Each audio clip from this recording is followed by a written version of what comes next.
I guess we can sort of look at our existence here on earth as allowing a part of our expansive, true divine spirit to be shrunk down and stuffed into a very limited physical body.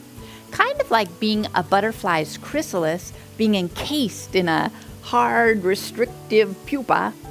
That's the fear-based ego shell we develop from birth as we struggle to rein ourselves in, to adapt to and survive in a world focused on outer conforming behavior, achievement, competition, status, and success. The external world of ego development, of which I'm an expert, by the way, is totally based in fear.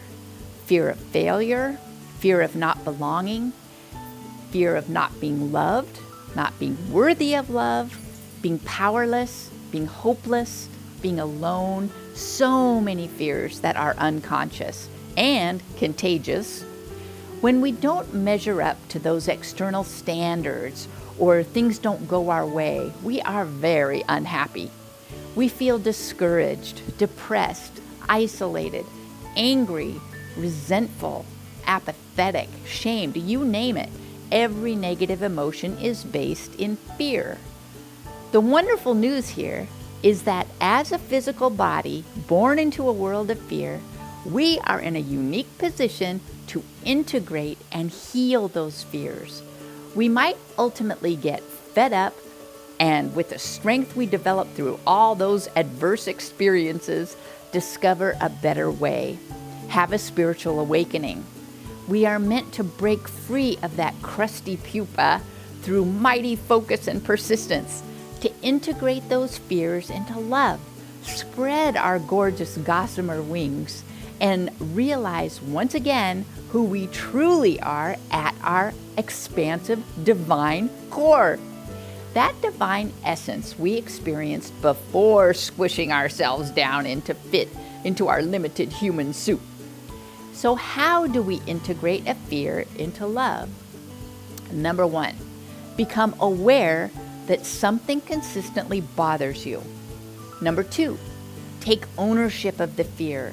Know that the problem is not out there. Things, people, and events out there are neutral. They just are. It's our story we make up and tell ourselves and the belief that we develop about them that creates and assigns it as good or bad. Number three, in A Course in Miracles terms, ask the Holy Spirit to help you see this differently. And number four, tell yourself a new story. Fifth, feel the change in your heart. And six, repeat steps 1 through 5 until 7, number 1 no longer bothers you. The fear has been neutralized and transformed by love. You feel a little lighter, a little happier, a little less fear, and a little more love. Here's an example. Number 1, become aware that something bothers you. Litter drove me crazy. When I moved to the Midwest, I noticed it everywhere. I had to pick it up. It was a compulsion. I'd walk my dogs most nights at the nearby high school. The parking lot was a sea of trash. I could easily fill 2 grocery bags each and every night. What were these people thinking? Didn't they realize it feels so much better to help rather than hurt? Why had their parents not impressed upon them how ugly, inconsiderate, and harmful it is? Why didn't the school have kids pick it up? Why was it up to me? Same thing happened walking Saturday mornings with Kevin to the coffee shop. He usually capitulated and helped, but sometimes he said he just wanted to go for a walk. We collected bags full of litter every trip. Number 2, take ownership of the fear. Know the problem is not out there. Things out there are neutral. They just are. It's my thoughts that are driving me crazy. My beliefs and judgment about the people who litter are causing me upset. Number 3, ask the Holy Spirit to help me see this differently. Oh, what a great opportunity for me to change my judgment of others to acceptance of reality. Litter just is. Number 4, tell yourself a different story. The people who litter are marvelous in some ways, challenged in others, just like me.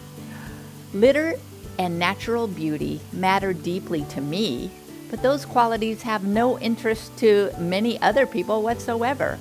They perhaps are focused on belonging and hanging out with friends and fitting in. Number 5, feel the difference in your heart.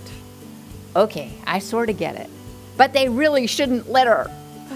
Number 6, back to number 1 through 5, again and again. Until one day, number 7, what do you know? I don't search out and see litter everywhere anymore. After all, we find what we're looking for, and I'm no longer looking for it. And guess what? The amount of litter is nothing like it was. Nothing! I might pick something up if it's convenient, or I might leave it and forget about it. When I pick up litter along my little country road now, I don't really give judgment to it at all. I just pick it up and throw it away. Or maybe I'll get to it the next trip. Relief! My needs to control litter and those who do it are over. There will always be litter, I'm pretty sure. The upset about it is resolved in my mind and my heart. I'm now a baby step closer on my path to shine that divine.